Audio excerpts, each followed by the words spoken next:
Coach Morrow here. How you guys doing? I'm back here for another video clip for you guys.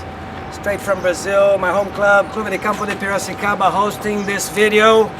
And been playing a lot of doubles here with my friends and been doing a lot of volleying, you know.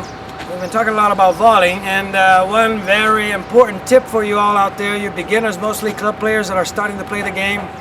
It's very important not just to have the correct grip, the one and only continental grip, so that you can volley on both sides without having to change grip if possible. If you can master that, that's a fantastic advantage, because sometimes you just don't have the time to change. The tip of the day is not this one, it's not the grip itself, it's the racket positioning. I'm seeing a lot of people out there trying to learn the game at the net with the racket low here. You see the racket head low? So the relationship between the racket and the arm is almost like in a straight line, and that's no good, guys. If you volley with the racket here on the side like this, the racket has so much, let's say, you end up having so much versatility with your wrist here that you can do whatever with the racket, and therefore it's a little harder to control it actually, because you can easily open it almost too much. Now, check this out, how interesting this is. When you have the racket low like this, when you spin it like this, as if you were turning the key on a door, you know, to open a door with a key, that changes the racket opening here, like the flap on the wings of an airplane, and that opens makes the ball go higher or lower. And when you do it like this with the wrist, cocking it more or less, that makes it go more to the right or to the left. So this is right, left, and this is height. Now when I raise the racket head up here, now this is not height anymore. Now this is right or left. And then this becomes height.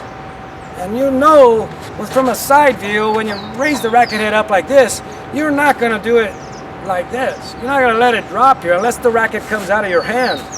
Just by having the grip firm in your hand here, comfortably firm, with the racket head up, it limits how much it naturally can open.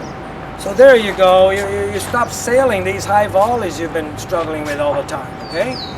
Also, with the racket head above the handle, it's easier to give the ball a little bit of underspin, you know, and then carve under that ball and make that volley sit low, so that your opponent, in case he gets to it, he has to get there digging a shot.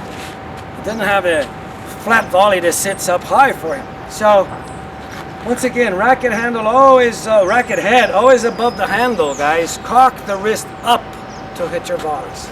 And even on the ready position there at the net, don't stand there like this. Already get the racket in the right position. Like you're looking barely over the racket top here. Tip of your racket. And then when you open to the side, it'll be easier. You have the racket out in front already.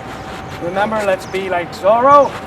So racket head up, limits how much you open. There you go, you have a lot better control over the shot, and you can carve under it. Just remember too, when you carve under it, remember you got a glass table under the racket here. Don't go break it. Make sure that you carve forward and you finish right here. Cheers. That's a wrap. Hope I helped you guys there playing at the net as you learn the sport. And for you players out there also, I hope you got the feeling for why it's done that way. Cheers, Coach Morrow. Signing off. I'll see you next time. Take care.